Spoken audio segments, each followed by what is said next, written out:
Okay, so continuing in Tzav then.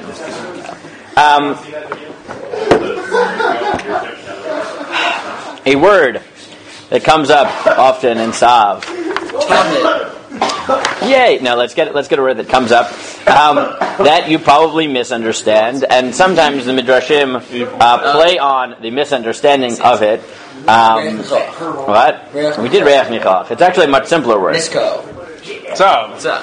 Torah. Oh man. Torah. That was Right. What does Torah mean? Group of laws. What? Category. Yeah, a group of laws, procedure, right? Something like that, right? That is basically the theme of Tzav, right? That's what the Sforno notes right in the beginning of Tzav. He says, Tzav et Aharon. Right, this is the second pasuk. Tzav et Aharon ve'banav le'mor zot Torah ha'olah. He ha'olah al-mokdal mizbeach kol halayla ha'boker ve'eshem mizbeach tukad bo v'levasha kohen midovad, etc., etc. Right, this is the Torah of the law, and then goes to the details, and then you get in pasuk Zayin zot Torah ha'chatat, and then you get zot Torah ha'chatat again.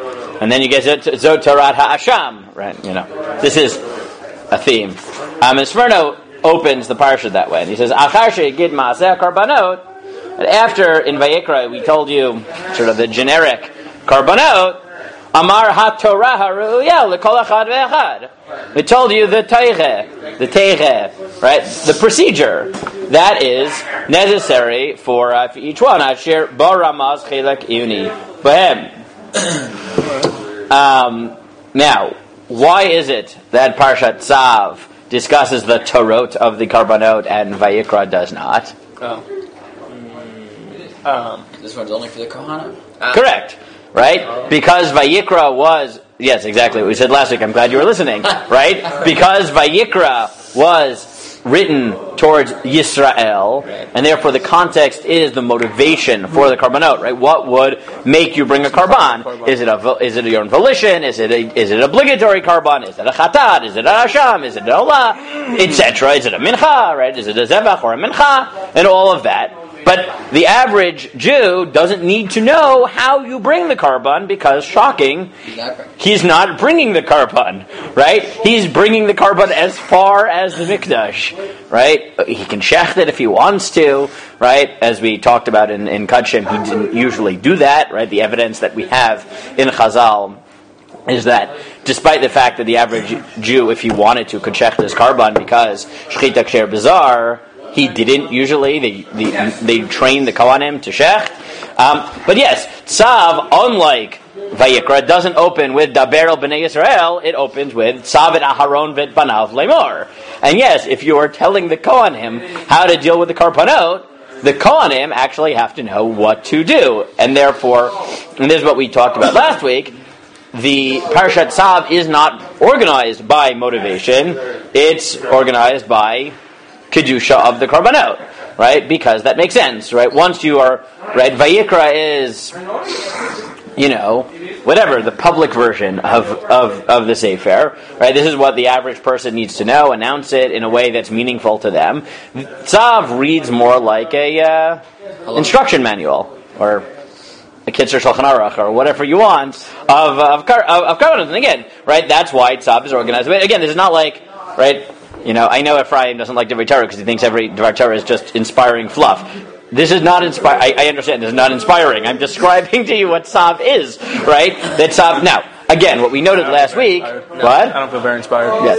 And now what we noted. Good. I mean, what we noted last week was that the fact that Vayikra precedes Tzav is quite telling, right? Because the average person, if they think about Sefer Vayikra, thinks of Tzav-like sections more than they do about Vayikra, right? They think that Sefer Vayikra is primarily aimed at the Kohanim, so it is actually striking that that's not the case, that the Torah actively put Tzav second and Vayikra first, meaning the ability of the Karbanot to connect the average Jew to the Mishkan is actually more primary than the procedure by which the Karbanot are brought. That is actually a significant point when you look at the big picture.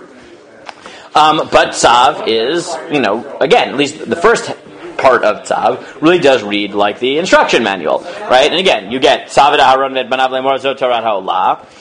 So So first you get, right, the Ola, and then you get the Mincha. Now we talked about this a little bit in Kodshim, if you remember, that it seems to be out of order, right? It seems to be out of order, right? You get Ola, Mincha, which is weird because a Mincha could be an Ola, it could be a Chatat, right? You can have different types of Mincha, so why did it put an Ola? We noted that at some level it is closer to the Ola conceptually, right? Because it is a gift, right? It is by definition a gift. That's what the Chizkuni notes. Maybe we'll come back to that. You didn't hear that because you weren't. Well, maybe we'll throw it in now, right? Right. Mincha, right, gets thrown in next to Ola because it seems to be conceptually connected. Because Ola is the paradigmatic gift because it's Kula Kalil, right? And Mincha is also, in that sense, I mean, literally, it is a gift. That is what the word means, right? Mincha is a gift. That is what it is, a tribute to God more than any karbanot, which is why Why is it more of a gift? I mean, that seems just to be how the Torah defines it, right?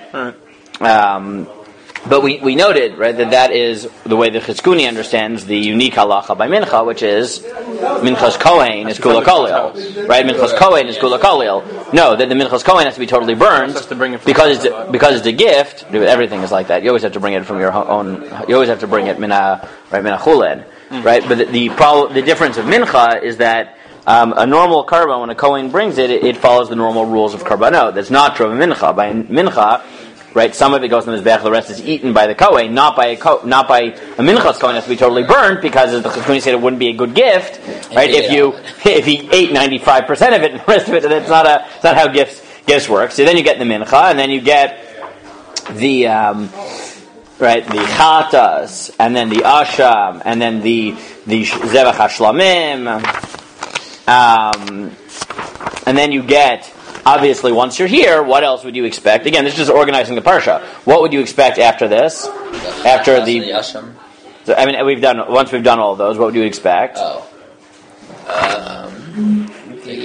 The prohibitions of the chelev, right? Because once you're talking about, right, what goes in the mizbeach, so, right, you get sort of some details. The point is, right, when you're doing the instruction manual, there's going to be detailed things. Now, that is the first three aliyot of Tzav. The second half of Tzav picks up with a totally different theme, which is connected, and we'll pick up on this tomorrow, but just to set up why it makes sense, the second half of Tzav picks up on Tetzaveh. Right? Remember we said Tetzaveh doesn't get manifest in Vayakam Pekudei? Right? Like it's repeated in shorthand in Pekudei, but it's not actually manifest until now.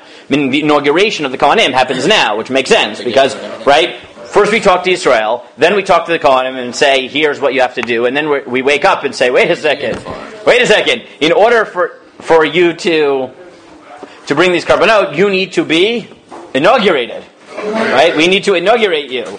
And therefore, the second half of Tzav, once we've given the basic instructions, moves to the inauguration of the Kohanim, and that takes you to the end of the Parsha, and then what does Shemini open up with? Kosher animals. No, that ends with the sons bringing it back. the last day of the inauguration, in which none of you mess it up. Right? That was the last day of inauguration? By Yom HaShmini. Yes, first 7 days are in Tzav, and then the 8th day opens up Shmini. So we'll talk about the second half of the Parsha tomorrow, but again, the main point I want you to get, just organizationally, is that fundamentally Tzav is about the instructions to the Kohanim. The first half of the Parsha is the Torot. The second half is the actual inauguration of the Kohanim, and it makes sense, because that is what Vayikra is about. Remember, this is, by the way, the only narrative. Right? The only narrative in the Parsha, in the Sefer rather, are these psukim. Right? It's not much of a narrative. It's, and they inaugurated the Kohanim, and on the 8th day it messed up. Right? There's one day of mildly interesting narrative, right, in the entire book. Right? Mostly it does read like an instruction manual. Again, that's not how it starts, but that is, in the end of the day, not surprisingly a surprising part of Vayikra, and most of that sort of paradigmatic model of Vayikra is found in Tzav. By the brachos and klalios. Klalos? That's not really a narrative. It's not a narrative. Anyways, okay.